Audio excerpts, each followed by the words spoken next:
Hello everyone, this is me Pooja Training Wali from Rehan AI Teachers Training Level 2.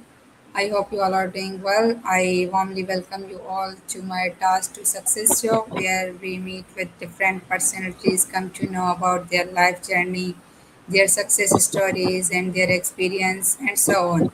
So for today we have a very honorable guest, Stephine Ricker. She is an international speaker, event operations leader, and also a creator of the Event Operation Playbook.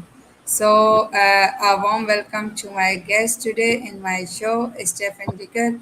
And thank you so much, Stephen, for accepting my invitation and also giving me this opportunity to know much more about your life journey.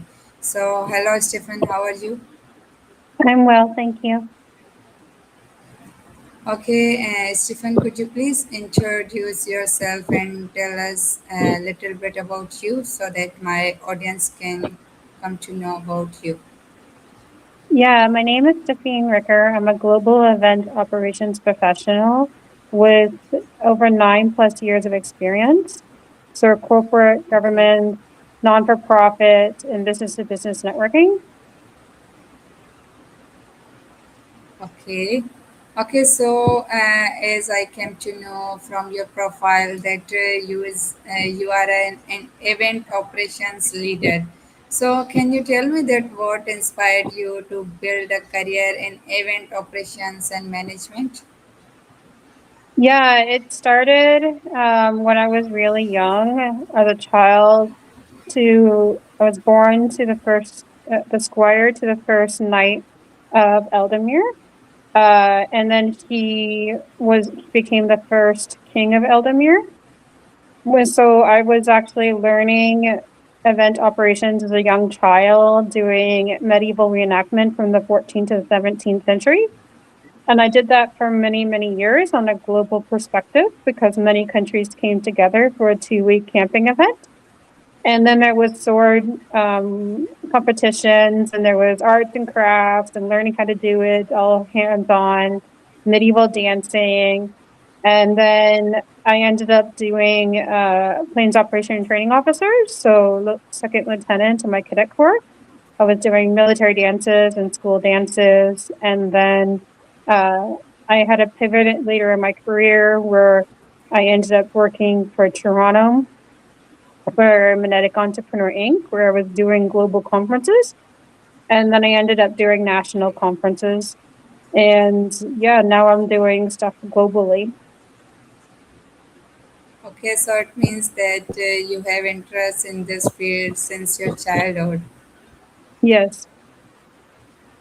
Okay, nice to know about your career, about your interest.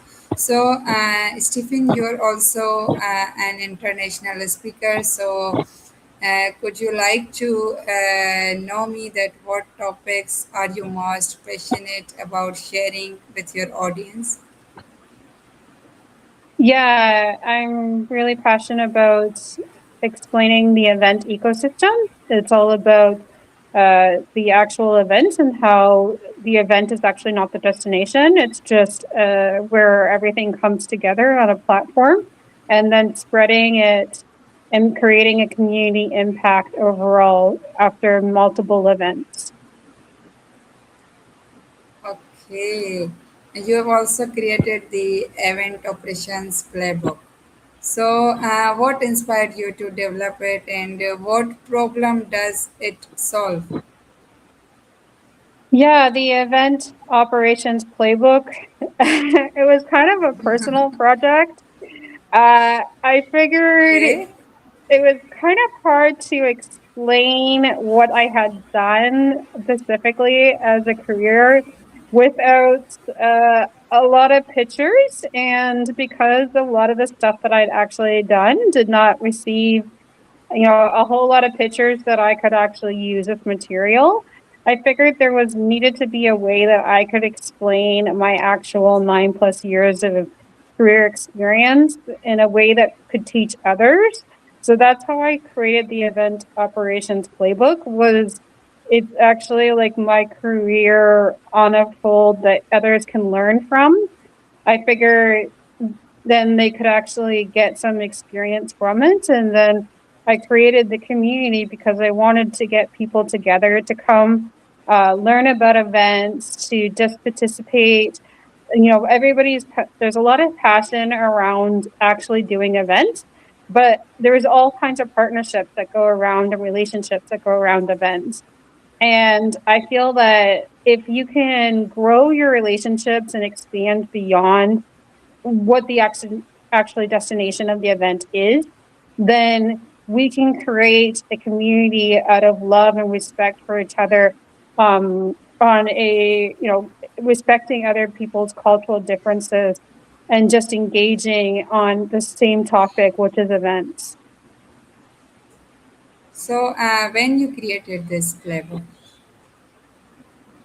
Yeah, about it's now almost 2 months ago, so just recently. Okay, so you have created it just recently. Okay, so as you told that you are an event operations leader, so in your point of view, what are the key elements of successful event operations that every event professionals should know? Yeah, it comes down to relationships. Relationships are super important when it comes to an event. You've got relationships with, your broadcast, your um, podcast, the actual venues, your speakers, your actual team. You've got relationships going in and out of the whole event. And you need to be able to organize and do the logistics of all of that and keep trust throughout the whole relationship. They need to be well informed of what's going to happen step by step. They need to be informed where they're going to come in, help get their setup, where they're going to actually be at the actual event. What should they consider? What would they get out of the experience? What is the actual audience participation, and why should the audience actually come to the event? And it has a lot to do with podcasts, and being ambassadors and getting that message out there. Yeah, indeed, you are totally right. I agree with your point that every successful event operation must have all these qualities. Okay, Stephen, can you share any one of the biggest challenge you have faced while managing an event? And if yes, how you overcome it? Yeah, so I would take it back to when COVID hit. We were actually had all the tickets sold for Canada's second authors red carpet event. And within a month, we had to decide, are we going to return back the event revenue, or are we going to try to create something that would end up being more of an actual audience gift to our audience? So we decided, it was kind of my idea, which I had actually pitched to the host, and he loved the idea. We would do it over a virtual platform, spread over 2 days, have more international speakers. We had Rob Proctor as our keynote speaker, and we ended up spreading it to over 4,000 people, spread over Facebook Live and over 35 countries with 10 translators. And then I had a few of my friends actually do the translating. So we turned that all around in about a month. So I feel that that was a bit of a challenge in getting that all together really fast and changing the whole event, but it ended up working in our favor. Okay, it means that the biggest challenge you faced during the COVID. Okay, can you share any memorable event of your journey that makes you happy? Any memorable moment? Yeah, I think that the one that actually made me cry happy tears was when I was doing the actual Guinness World Record event back in 2020 in Toronto. I was so emotional. I had talked to all my college peers and I said, we're doing this event. I would love for you to be a part of it. Would you be willing to consider coming with me and doing this because we're going to win? And so much of my peers, even my husband at the time, said, absolutely not. We don't think this is going to happen. I even contacted the college staff and said, this is going to happen. Can I get some, you guys to come and be a part of this? And everybody was saying, no, don't really want to do this. Don't think it's going to happen. And everybody in Toronto was like, no, we're doing this. This is happening. And I still went in. I flew from Ottawa to Toronto and was there in person. And, when the officiant had claimed that there was so many people, 126, that was actually, it was counted and it was legitimate. And then she went on stage and she, said 126 and that we had just won. There was literally happy tears down my eyes because I had realized that we actually did it, despite what everybody else was thinking. That despite that everybody who believed in it still did everything they could to make this come true. It was just so much tears because I had realized that this actually did happen, and I just like was so amazed, but that it had happened that I was starting to cry right there in the front row in front of the officiant. Tears are just bawling down my eyes, and I'm like, oh my goodness, we did it. Yeah, nice to know about your memorable moment. That is the mixture of happiness and the tears. Thank you. Yeah, when I got home, everybody was so surprised. They were like, "No way, you won!" And even my husband at the time, he goes, I was so shocked. I didn't think this was gonna work, but now you're coming home, and now you actually have the official amazing title." And I was like, "Yep, see, I did it." Okay, that's great. All right. Okay, from your experience, can you tell me that what are the most common mistakes many event organizers make that they Yeah, should avoid?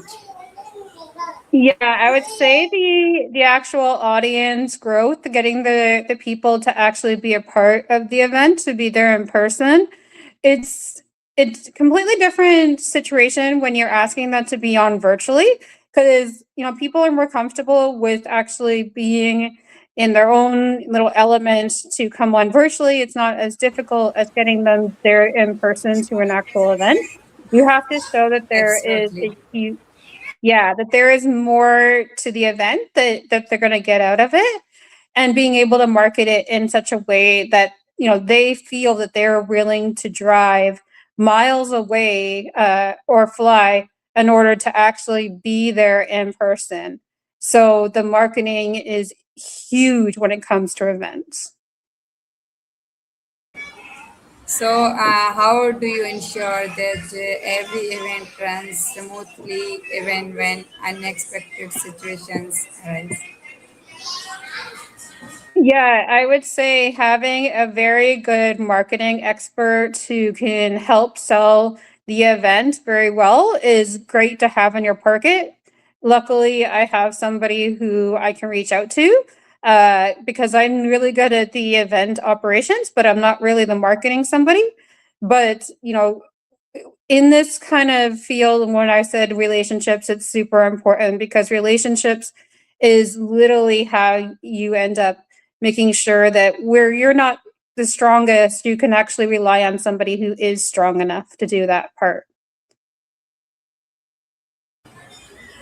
Okay. Okay, what is your opinion regarding the science, technology, artificial intelligence, how all these things has transformed the event management industry over the years? Yeah, I would say that ChatGPT has become very much an asset. I remember having to create little miniature posts on Canva at 6 a.m. in the morning to make sure it was posted at 7 a.m. And then having to post at 12 and 7 p.m. So I really like the automatic platforms that can actually send out my posts. I don't have to make sure that I'm waiting down and clocking down the time on those. And that's how I helped one company go from 3,000 followers to 36,000 followers in 1 year, was so posting out 3 times a day. And then, so I feel that ChatGPT can really create it within a few minutes now. So that's super great because it actually looks very, very professional as well.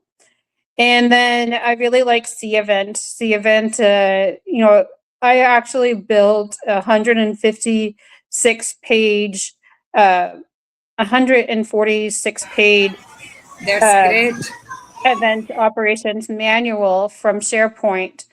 And C Event can actually, you can put in the content, so it actually helps build the actual manual. You don't have to spend that much time doing the slides as I had done, and then putting it all together. You can actually use C Event and put it all in, and with the AI technology of C Event. So I suggest using C Event as a great tool.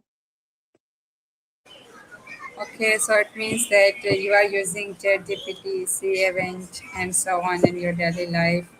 It means that you are taking benefit of these technologies. Yes. Before that, I am very much acknowledge about the ChatGPT, but I don't know about the C Event. So, can you Yeah. please tell me about this? Is it a AI tool or? Yeah, it's an online AI tool that was recently created. It was created during the pandemic. At first, it was used to help people get together and organize events for conferences. And then it started to grow beyond that. So now there's not just the C Event certification, there's also the C Event Advanced certification. It's used in a lot of the major hotels now and used for multiple conferences. It actually shows you where the tables and where the groups and the people can come together.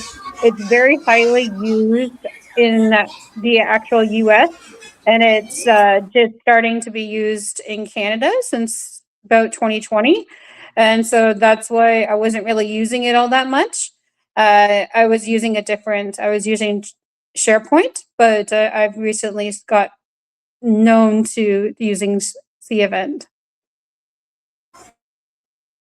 Okay, that's great, and I will also try to use it. Thank you so much for sharing this knowledge. Okay, if someone wants to start a career in event operations, so what advice would you give them?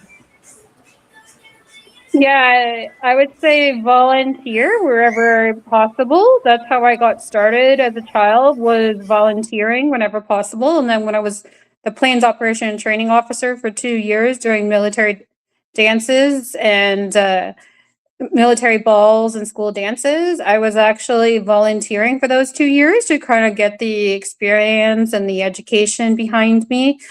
And then that's how the host in Toronto paid more attention to what I was talking about, because I already had the skills behind me and the experience in years. So when little things were out of the normal, I was able to pick up pretty quickly and figure it out. And that's how I got the 1 year contract with Toronto. So I would say, if anything, learn as possibly with volunteer opportunities. Okay, that's great. Such a great suggestion. Okay, Stephen, what do you think about communication and teamwork? How important is communication and teamwork in delivering successful event? Yeah, it's about, making that relationship with the partner firsthand, getting them to the proposal, then getting them to the contract, then helping lead the communications throughout you've most likely, if they're your top sponsor, you're going to be using their logos, on various things. You're going to want to know where their VIP table is, where they're going to be bringing in, who their team's going to be. Are they going to want, VIP luxury stuff more? Like, are they going to be on stage? Are they going to want a VIP table reserved to them and their team? Are they going to want to be, and I've seen this with some higher VIPs, they actually, some of them prefer to sit at the back of their room. They don't like sitting at the front of their room because they actually want to watch the audience before they actually go on stage and see, kind of verify the actual audience and see how they react to things. So sometimes they like sitting at the back of the room.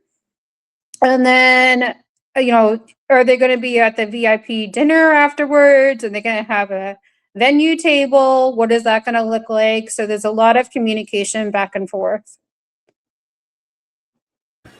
Okay, so you have told us much more about the communication and teamwork's role in successful event.